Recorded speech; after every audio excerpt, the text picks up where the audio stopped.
بدترین مرکز صدا سیمای استانی علاوه پوشش فوتبال بدون تردید که ما همشون همشهری خودم هستم.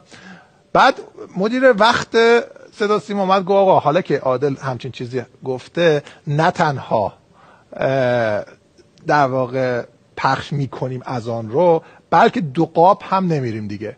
گفت کلا فوتبال رو قطع میکنیم، این حالا که اینطور شد این کار میکنیم. بعد بنده خدا رو برش داشتن یه نفر دیگه گذاشتن رئیس صدا سیمای مرکز کرمان. اون بنده خدا اولین گزارش رامین ضابطی بود گذاشت. یکی از افتخارات این دوران جدید میگه اینه که آقا فوتبال دیگه قطع نمیشه. الانم یزد وسط بازی تو اوج حساسیت بازی دقیقه 38 39 بازی رو قطع کردن رفتن عزا. مگه میشه آقا من میگم آقا شهر قنوت نماز هست 100%. خیلی شهر دوست داشتنی. آقا من به خدا دایه مهربانتر از مادر نباشید دیگه. آقا همه شهرها تو همین تهرانش دیگه همه هستن دیگه، همه اساتید هستن دیگه. آقا من میگم هیچ کس هیچ مشکلی نداره با این داستان، نکنید دیگه این کارو. اینا میشه خودشیرینی به نظر من.